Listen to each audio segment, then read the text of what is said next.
Bienvenidos a Crecimiento Mutuo, un espacio de Grupo Mutual.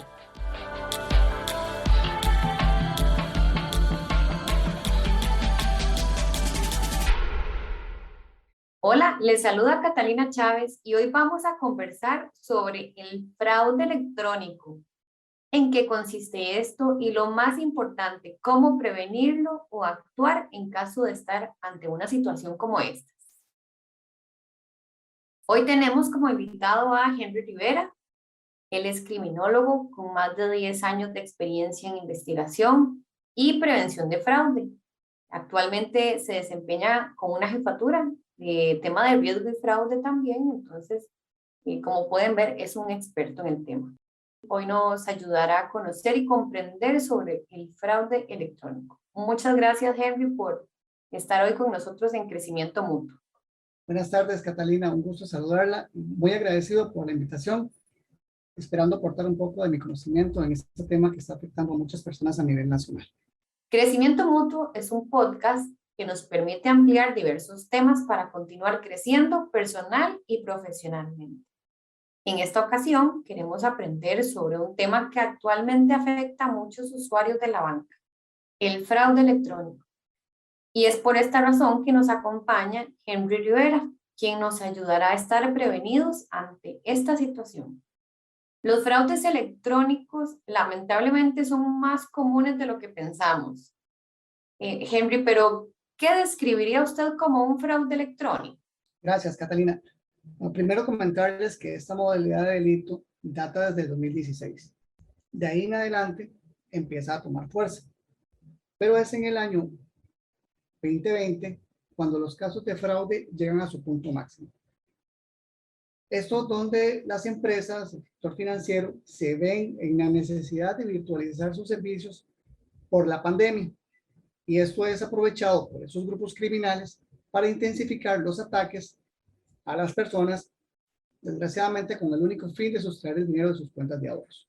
Ahora bien, respondiendo su pregunta, ¿qué es el fraude electrónico? El fraude electrónico es aquella acción donde una persona, en este caso el delincuente, utilizando herramientas tecnológicas como computadoras, tablets, celulares, y mediante el engaño logra obtener la información sensible de la víctima para así acceder a sus cuentas bancarias y sustraer el dinero de los clientes. Henry, y tomando en cuenta eso, me imagino que existen varios tipos. Y usted nos podría comentar cuáles serían. Tengo entendido que se puede presentar en anuncios de diversas páginas web, como llamarle como la carnada para robo de información, o incluso uno muy reconocido que es el fraude electrónico de hackeo a través del correo. Bien, modalidades existen muchas. Sin embargo, las que más frecuentemente se están presentando hoy en día, ¿verdad? Y las que son los que utilizan los delincuentes son la del falso funcionario público, falso funcionario bancario, falso empleador y falso funcionario municipal. Estas modalidades operan mediante ingeniería social. ¿En qué consiste esto? Bien, que el delincuente, suplantando a ese funcionario de los que te acabo de mencionar, y por medio de una llamada telefónica, se gana la confianza de la víctima y a través de una serie de engaños obtienen esa información sensible y logran acceder a sus cuentas bancarias y sustraerles el dinero. En cuanto al tema de hackeo por correo electrónico, que bien lo mencionabas ahí en tu pregunta anterior, los delincuentes crean sitios web falsos de las páginas oficiales de los bancos, entidades públicas y comerciales, en donde la víctima, al creer que está en la página segura de esa entidad o empresa, ingresa su información sensible, sin darse cuenta, pues, que esta información le está llegando al delincuente, que posteriormente ingresa a la banca en línea de la víctima y con esa información obtenida anteriormente, roba el dinero de sus cuentas. Qué difícil, ¿verdad, Henry? Porque tenemos que estar muy atentos, muy alertas para poder identificar cuando es un funcionario falso y cuando realmente de verdad es alguien que trabaja en esas instituciones. Y cuéntenos cuáles son esos descuidos nuestros, cosas que se nos escapan o que pasamos por alto que deberíamos de evitar para no brindarle a los atacantes acceso a nuestra información sensible? Tocas un tema muy importante, Cata. Personalmente considero que somos muy confiados y ese es uno de nuestros principales errores. Y los errores también que cometen las víctimas cuando son abordadas por esos delincuentes. Ahora bien, respondiendo a la consulta, ¿qué debemos evitar? Sencillo. Si recibimos una llamada telefónica dudosa, la colgamos. Te voy a dar un ejemplo. Recibes una llamada de una entidad financiera, pública o empresa y resulta que el número del que te llaman es un número privado. Ninguna entidad o empresa lo va a llamar a usted de un número privado. Entonces ya es una señal de alerta que es muy importante para decir, no, esto es fraude, o me están haciendo, o me van a intentar hacer fraude. ¿Qué otros descuidos? Pues bueno, abrir correos electrónicos, ¿verdad? De remitentes que desconocen. Tener muchísimo cuidado cuando ingresan a páginas web, ya sea de bancos, instituciones públicas o privadas. Importante que escribir la dirección completa y validar que esa dirección sea de la página oficial de esa institución o de esa empresa de la que vamos a ingresar por internet. Evitar abrir enlaces, ¿verdad? O imágenes que nos envíen por mensaje de texto. Muchas personas son dadas a enviar por WhatsApp muchas, por ejemplo, señoras que conozco que les llaman postalitas, ¿verdad? Esas postalitas que envían de buenos días, buenas noches, que tengas un bonito día, etcétera. Que también es importante que esa información que les llega por mensaje de texto o por WhatsApp, que verifiquen que la persona que les remitió ese mensaje sea una persona conocida. Bueno, entonces, tener total cuidado de quién me está preguntando las cosas. Y por otro lado, aparte de evitar estas situaciones que nos comentaba, ¿cuáles consejos nos brindaría para impedir ser víctima del fraude? ¿Cuáles serían los principales consejos, Henry? Bien, acciones preventivas, que al menos esta es la mejor arma que uno puede utilizar para evitar ser víctima de fraude. Como lo dije antes, somos el tico muy confiado, ¿verdad? Y ante esa situación que desgraciadamente viven a diario muchas personas que son víctimas de este delito, debemos ser más desconfiados. Y aprovecho el espacio para que las personas se informen más sobre estos temas y sobre las medidas de seguridad y de prevención que deben de aplicar, y así evitamos que más personas sean víctimas del fraude. De igual forma, pues lo indiqué anteriormente, ¿verdad? Evitar esas llamadas sospechosas, no abrir correos de remitentes desconocidos, así como no abrir esos enlaces, imágenes que les envían por mensajes de texto o por WhatsApp, y verificar que el remitente realmente sea alguien conocido. Y si no es esa persona, ese mensaje es de dudosa procedencia, pues no abrirlo y borrarlo de inmediato. Henry, me parece que, bueno, con esto que usted nos acaba de comentar,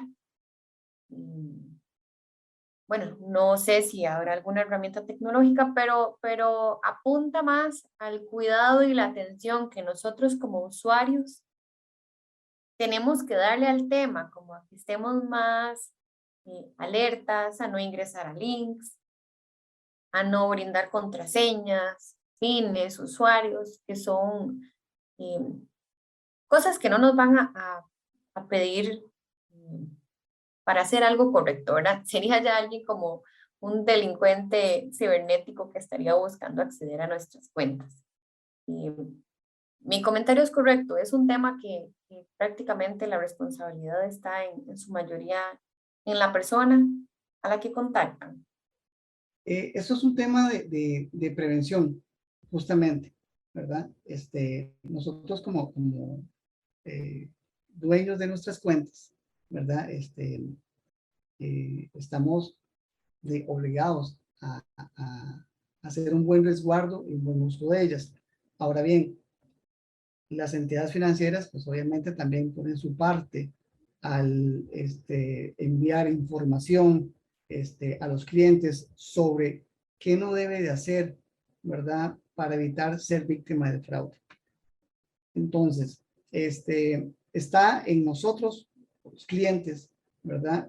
Ser preventivos. Aplicar la prevención en este caso es vital. Y si pues reciben llamadas, correos, mensajes de texto, mensajes por WhatsApp sospechosos, no los abran, no reciban llamadas, no abran links, porque esa es la forma más segura para evitar ser víctimas de fraude. Muchísimas gracias por estos detalles. Y ahora sí, para ir cerrando el espacio de aprendizaje que ha sido de verdad muy valioso, tenemos una pregunta importantísima que todos nuestros oyentes se la deben estar haciendo. Si descubro en este momento que estoy siendo víctima de fraude o recibí una llamada, un correo dudoso, ¿cuáles son los pasos que debo seguir o cómo debo actuar? Bien, en caso de que nos encontremos en una situación de fraude electrónico, lo primero que debemos hacer es reportar de inmediato a la institución financiera. Entre más pronto reporte el incidente, las entidades financieras activarán sus protocolos internos de atención y así puedes evitar un daño mayor. Con respecto a lo que me indicaba, de igual forma, las mismas recomendaciones de antes.